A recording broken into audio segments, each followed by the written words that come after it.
வணக்கம். இது நியூஸ் ஃபர்ஸ்டின் காலை நேர பிரதான செய்தி.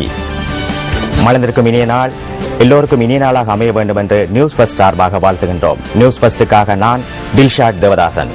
முதலில் தலைப்புச் செய்திகள். தாக்குதல் அச்சுறுத்தலால் சென்னையில் உள்ள இலங்கை பிரதி உயர்ஸ்தானிகர் ஆலயத்தின் பாதுகாப்பை பலப்படுத்த நடவடிக்கை. வடபகுதி மக்களுக்கு தேசிய அடையாள அட்டைகளை பெற்றுக் கொடுக்கும் விசேட நடமாடும் சேவை இன்று. வடக்கிலிருந்து இடம்பெயர்ந்த 4989 பேர் வாக்காளர் இடாப்பில் இணைவதற்கு தகுதி.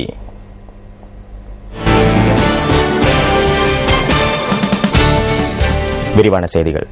இன்று தாக்குதல் நடத்தப்படும் என விடுக்கப்பட்ட அச்சுறுத்தலால் சென்னையில் உள்ள இலங்கையின் பிரதி உயர்ஸ்தானிகர் ஆலயத்தின் சூழவுள்ள பகுதிகளில் பாதுகாப்பு பலப்படுத்தப்பட்டுள்ளது.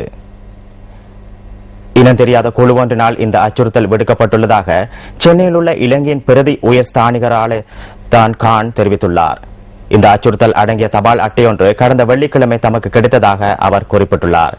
இன்றைய தினம் தாக்குதல் நடத்தப்படும் என குறித்த தபால் அட்டையில் தமிழ் மொழியில் குறிப்பிடப்பட்டிருந்ததாக தெரிவிக்கப்பட்டுள்ளது. அச்சுறுத்தல் அடங்கிய தபால் அட்டை தமிழக போலீசாரிடம் ஒப்படைக்கப்பட்டுள்ளதாக இலங்கையின் பிரதி உயர்ஸ்தானிகர் கூறியுள்ளார். இதற்கமைய பிரதி உயர்ஸ்தானிகர் ஆலயத்தை சூழவுள்ள பகுதியில் பாதுகாப்பை பலப்படுத்துவதற்கு தமிழக போலீசார் நடவடிக்கை எடுத்துள்ளனர். எவ்வாறானும் இத்தகைய அமாதேய கடிதங்கள் மற்றும் தொலைபேசி அழைப்புகள் இந்தியாவின் ஒரு சில இடங்களுக்கு கிடைக்கின்றமை அண்மை காலமாக அதிக அளவில் இடம்பெறுவதால் தபால் அட்டையின் நோக்கம் தொடர்பில் உறுதியாக எதனையும் கூற முடியாதுள்ளதாக சபருல்லா கான் மேலும் சுட்டிக்காட்டியுள்ளார்.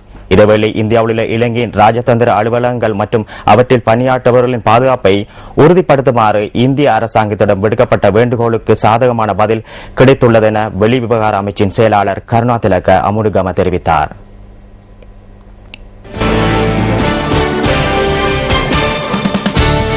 வடக்கிலிருந்து இடம்பெயர்ந்த 4989 பேர் வாக்காளர் இடாப்பில் இணைத்துக் கொள்ளப்பட உள்ளதாக தேர்தல்கள் செயலகம் அறிவித்துள்ளது. பாராளுமன்றத்தின் அண்மையில் நிறைவேற்றப்பட்ட திருத்த சட்டத்துக்கு அமைய வாக்காளர் இடாப்பில் தம்மை இணைத்துக் கொள்வதற்காக 10,240 பேர் விண்ணப்பித்திருந்ததாக பிரதி தேர்தல்கள் ஆணையாளர் MM முகமது கூறினார். எவ்வாறாயினும் பல்வேறு காரணங்களால் 5,254 விண்ணப்பங்களை நிராகரிக்க நேரிட்டதாக அவர் சுட்டிக்காட்டினார். காட் முகமது ஒன்று. இதேவேளை எதிர்வரும் மாகாண சபை தேர்தலுடன் தொடர்புடைய முறைப்பாடுகளை ஏற்பதற்கான ஒருங்கிணைப்பு நிலையம் ராஜகரியவில் உள்ள தேர்தல்கள் செயலகத்தில் இன்று திறந்து வைக்கப்பட உள்ளதாக பிரதி தேர்தல்கள் ஆணையாளர் MM முகமது கூறுகிறார்.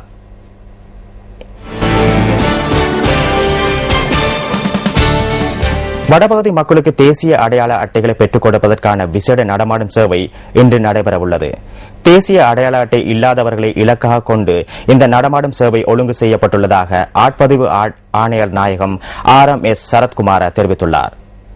பிறப்பத்தாட்சி பத்திரம் இல்லாவிட்டாலும் ஏனைய ஆவணங்களை பரிசீலித்து ஒரு மாதத்துக்குள் தேசிய அடையாள அட்டைகளை விநியோகிப்பதற்கு திட்டமிட்டுள்ளதாக அவர் கூறியுள்ளார்.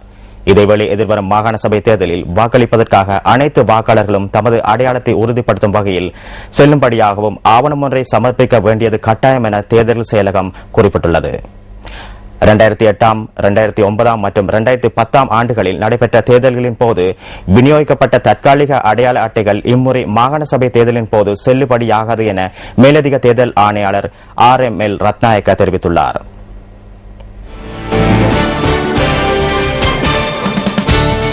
தேசிய டெங்கு முகாமைத்துவ நிலையம் இன்று திறக்கப்பட உள்ளது.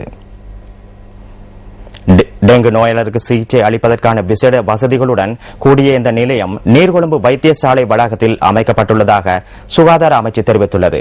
இதற்கமைய டெங்கு காய்ச்சலால் பாதிக்கப்பட்ட நோயாளர்களுக்கு குறித்த நிலையத்தில் இன்று முதல் விசேட சிகிச்சைகளை அளிப்பதற்கு நடவடிக்கை எடுத்துள்ளதாக மேல் மாகாண சுகாதார சேவைகள் பணிப்பாளர் டாக்டர் அமல் ஹர்ஸ்டி சில்வா கூறியுள்ளார். டெங்கு காய்ச்சலுக்கான சிகிச்சைகள் தொடர்பில் இந்த நிலையத்தில் வைத்திய அதிகாரிகளுக்கு சிகிச்சை அளிக்கப்பட உள்ளதாக அவர் மேலும் தெரிவித்துள்ளார்.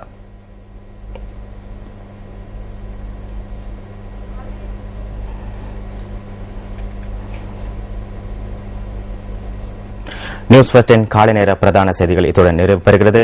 மீண்டும் சந்திப்போம் நியூஸ் ஃபர்ஸ்டின் மணித்தியால செய்திகளோடு. வணக்கம்.